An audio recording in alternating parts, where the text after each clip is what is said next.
ডিম দিয়ে এত বেশি টেস্টি একটা রেসিপি শেয়ার করছি, যেটা পোলাও সাদা ভাতের সাথে জাস্ট ওয়াও।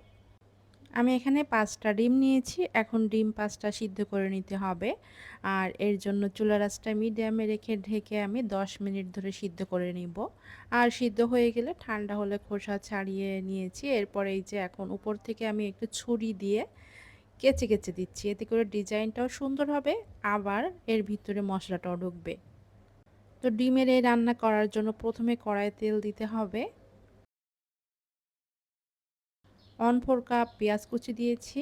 আর এখানে ১ টেবিল চামচ কাজু বাদাম, ২-৩ টুকরা রসুন, সমপরিমাণ আদা দিয়েছি, ৩টা শুকনা মরিচ দিয়েছি, হালকা একটু ভেজে নিচ্ছি। আর পেঁয়াজটা যখন একটু নরম হয়ে আসবে ঠিক তখনই পেঁয়াজগুলো উঠিয়ে নিতে হবে। তেল ছাড়া পেঁয়াজ এবং কাঁচামরিচ এগুলো উঠিয়ে একটা ব্লেন্ডারের জারে নিয়ে নিচ্ছি।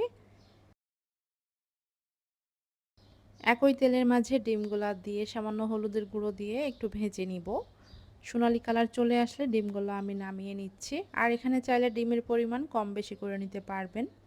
বাসায় যেদিন পোলাও রান্না করবেন বা বিরিয়ানি, ডিমের এই রেসিপিটা অবশ্যই রান্না করবেন। খেতে কিন্তু খুবই সুস্বাদু। তো এই যে এর সাথে আমি ধনিয়া পাতা কুচি দিয়ে দিচ্ছি, দিয়ে সামান্য একটু পানি দিয়ে ব্লেন্ড করে নিয়েছি। কড়াইয়ে বাদবাকি যে তেল ছিল, তেলে ৩টা এলাচ, ১ টুকরা দারচিনি, হাফ চা চামচ আস্ত জিরা, ব্লেন্ডার করা মশলা দিয়ে দিচ্ছি। দিয়ে এখন এই মশলাগুলো ভালো মতো কষিয়ে নিতে হবে। এর মাঝে সামান্য লবণ দিয়ে দিচ্ছি, হলুদের গুঁড়ো, সামান্য একটু মরিচের গুঁড়ো, একটু ধনিয়ার গুঁড়া। এরপর এখানে আমি গুঁড়ো দুধ পানির সাথে অ্যাড করে মশলার মাঝে দিয়ে দিয়েছি। এখন মশলাটা ভালো মতো কষিয়ে নিচ্ছি। আর এখানে ১.৫ টেবিল চামচ টক দই দিয়ে দিচ্ছি। অবশ্যই এই রেসিপিতে টক দই ব্যবহার করতে হবে। টক দই যদি হাতের নাগালে না থাকে মিষ্টি দই দিয়েও করা যাবে। এই রান্নাতে কিন্তু আমি কোনো প্রকার পানি বা দুধ কিছুই আর অ্যাড করব না। চুলোর আঁচ একদমই লোতে রেখে ডিমগুলা দিয়ে দিব। দিয়ে উল্টে পাল্টে মিশিয়ে ঢাকনা দিয়ে ঢেকে রেখে দিব।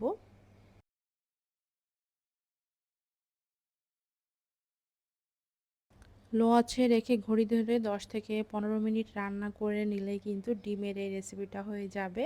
আর এটা একদমই ভোনা ভোনা হবে, মানে গায়ে মাখো মাখো থাকবে মশলাটা, ঠিক এমন।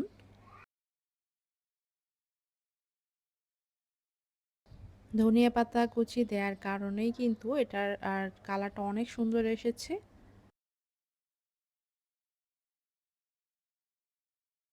আর এটা এখন আমি এই যে রান্না করে নিয়েছি, এটা কিন্তু অলরেডি হয়ে গেছে। তেলটা এই যে উপরে ভেসে উঠেছে আর মশলাটা কিন্তু একদমই গায়ে মাখো মাখো হয়েছে। ঠিক এই পর্যায়ে চুলাটা বন্ধ করে দিব। বাসায় অবশ্যই একবার হলেও ট্রাই করবেন। আশা করছি ভালো লাগবে। সবাই ভালো থাকবেন। আল্লাহ হাফেজ।